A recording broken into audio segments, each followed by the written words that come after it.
Hey, Bodacious Beast, welcome back to my channel. My name is Scottyallenday. What DIY projects were done by roadies? What common phrase was said by traveling workers that is true today? Why did road shows refuse to buy some things that, roadies did DIY them? So that's my video today. Sorry my questions were kind of a little spotty.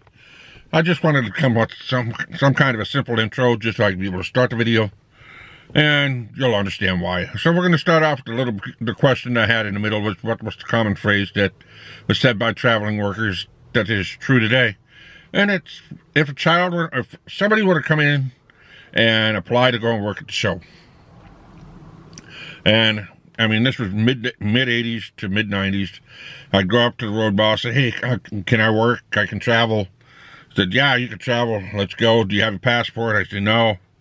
Do you have ID? I said, yeah, I have my ID. And at that time, I had a fake ID. Said, yeah, sure, you'll be able to work. We'll give you this much a day. And then, bam, we were working. And basically, they put me anywhere that I wanted to go. And one of the first shows that I worked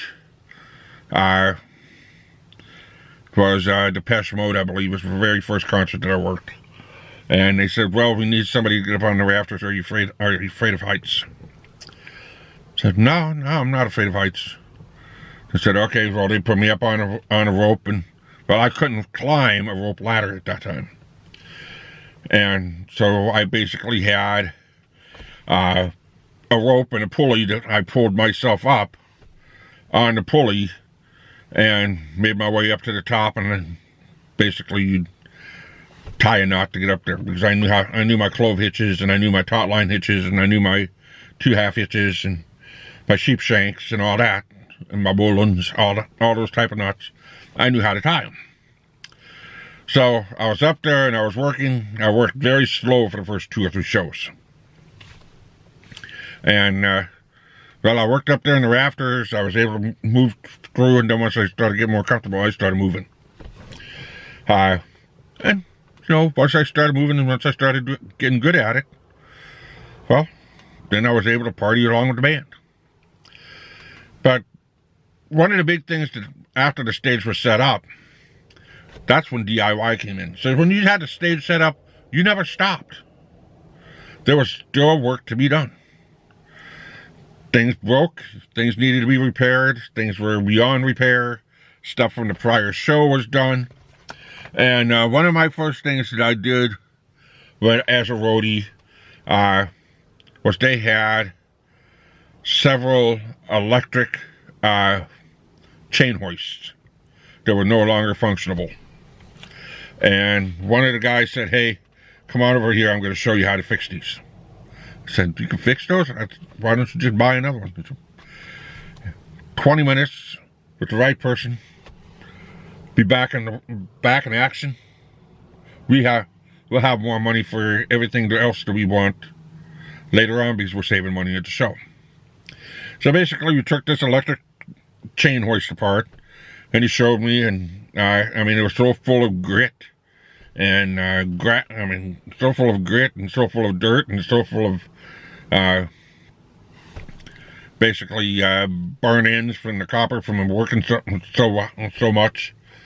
And even picked up bits and pieces of metals, and eventually it stopped working. So we took it all apart, and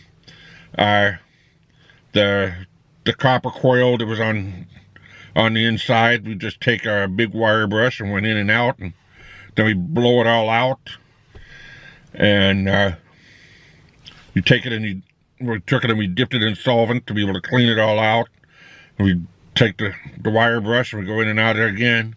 And we clean all the contact leads and reassemble it. And after everything is dried, and did a few more things to it, and then eventually plug back in, and worked like it was brand new.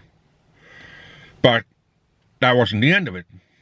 The outside of the case still needed more work. And what he taught me was, every time that we took these chain hoists and we dismantled them, we fixed them, we have to repaint them a different color than what is shown in the show. because eventually they'll rotate all those chain hoists and then phase out the color. So he would take me over to the flight box, and he'd open it up and he'd show me the pictures, and he'd show me what colors they're using now. So right then and there, they were using yellow one, and then they had red ones for that were already fixed and repaired, and then the green ones were the ones I was working on. And he said, okay, you're going to hold the stencil up and you're going to paint green. So I held the stencil up and painted green.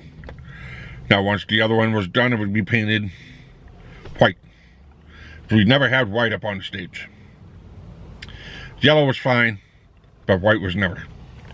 So you painted it white, that means that color was never being used again. So that was the first thing I learned how to DIY. Second thing is, after that was done, we had to check all the links of the chain. If one was cracked, we had to take and restring a whole brand new chain. Or the rope was too frayed, we take the whole rope off and we put on a whole brand new rope. And then we put it back into the flight case. When I started off in the 80s, they were just converting from crates to flight cases. Flight cases are the big black boxes that's got the silver trim around it. Those are flight cases. They used to be crates, but crates splintered, they broke, they weren't as durable, they were clumsy, they were awkward. When they did the flight cases, we could put 12 flight cases onto a pallet, do some stretch wrap around it, throw it on the truck, and we're good to go. And every flight case would have something stenciled on it. So once the stage was all set up, well, one of the first flight cases that would always come off the truck would say stage pins. And it would all be stage pins, or it would be the feet of the stage. And that flight case would be open, and we'd go right around and we'd put everything together. When I first learned how to set up a stage, we had a rope and a carabiner, whatever you want to call it. And it would go from one foot to another, and that was our measuring tool. And a lot of times, they didn't need it, because you set it up so many times, you know exactly where everything is. You just walk and drop and drop and drop, and then once you start setting up the first corner of the stage, you set it up, and then the first corner of the stage where you want the stage is where that corner of the stage is going. So we set up the whole stage, and if something's broken, something's ripped, we need to fix it. We use the duct tape, we go and get new canvas, we'd get an artist, we'd get people to roll it, we'd get people to paint it. I mean, a lot of things that you saw out there on stage was manufactured several hundred times. It was put together several hundred times. Backstage, we had sheet metal, lots of sheet metal. If one of the lights from the lighting trusses melted a cover, we're making a new cover. From the lighting trusses and from the sound trusses, from the pyro trusses, everything that we had was labeled for a truss. If we had pyro was basically on a truss. We had special matting, we had special deck that we put down for pyro. Some stages never had anything special put down for pyro. You had sparks sitting on top of the on top of the stage. We had glowing embers at the end of the day. So we have to check all those. If there's a hole in the stage, we got to get rid of that board. We got to get rid of the plywood and put a brand new plywood down. And then we'd have to repaint it. But generally, most of the time, what we were doing was we were making flight cases. We were repairing equipment all the time. A lot of the equipment that we had was made back in the 70s. When we were in the 90s, it was still made back in the 70s. I don't think anything was brand new until about mid-95 when somebody got injured, and just about all the road shows were required to replace everything. I guess that's when OSHA came in. Let's see, I'm looking at my notes here. Materials that we used a lot. We used a lot of tweed, and then there was a vinyl that we used. I don't have the name of it right now, and it was the most durable vinyl that you could ever use. It was black, and the one that I used a lot was called elephant skin. It looked like elephant skin, and we used those on amplifiers. We used those on flight boxes, and I mean, it was good. It was good, strong, durable stuff. We did a lot of stuff with guitars. We made multiple flight boxes. We made flight boxes for everything. One of my favorite ones that we did, and I worked with one guy at one show, and he was a master craftsman. He was one of the best that he could have. I mean, he literally had his own pickup, and when he'd go in, he'd go out and he'd basically collect pallets. And he would make some of the most beautiful, upcycled flight boxes, locker boxes, stage boxes, amplifiers, all made out of recycled wood. And I've remembered some of that because I worked with him on 6 months of a leg of a tour. I was in between shows, and I got to learn a lot of my woodworking from this guy. And the stuff that he showed me, I know I could be able to bring back to life. I don't even know if he's around. The guy was like 60 years old back in the 80s when he taught me this stuff. So, more than likely, he's probably still woodworking. No, back in the 80s.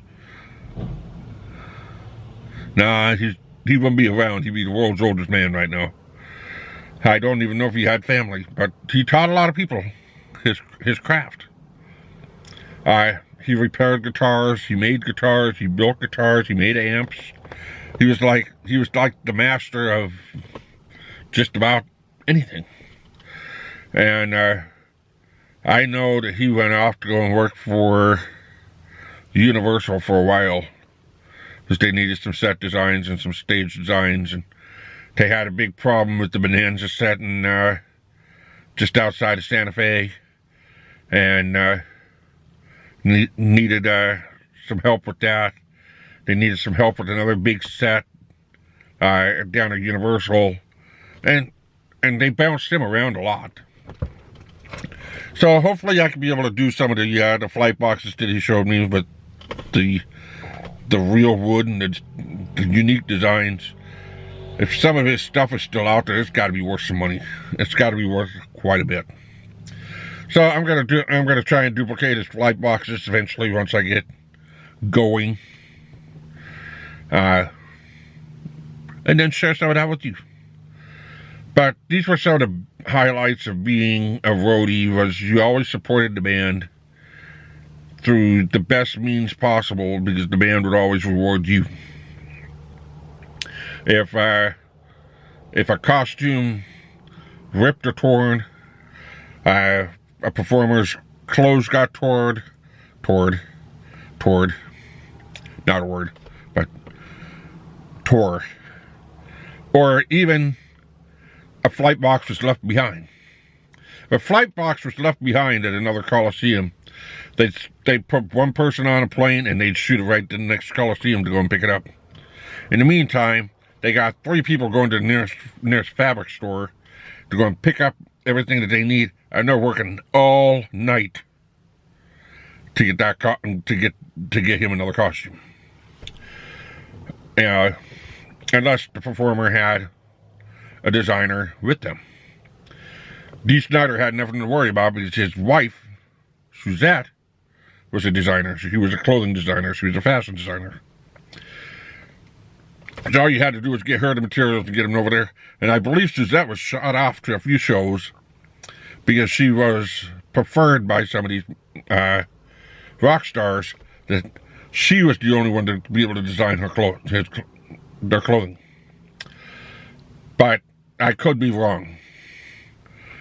So I would have to eventually, one of these days, if I'm ever to sit down with Dee Snider and have a conversation with him again. Okay, cool. But, like I said, I only worked 3 shows with Dee Snider. He probably never even remembered me He probably never even remembered me. I mean, that was 3 shows out of his entire career. More than likely, he doesn't remember me. So, I hope you guys like this video. I talked a lot about the DIY and the stage boxes and what we did behind the scenes to be able to save money and keep the show rolling. So if you got any questions or want to say anything, drop it in the comment in the comment section below. If you're new here, hit that subscribe button, hit that notification bell so you don't miss another video.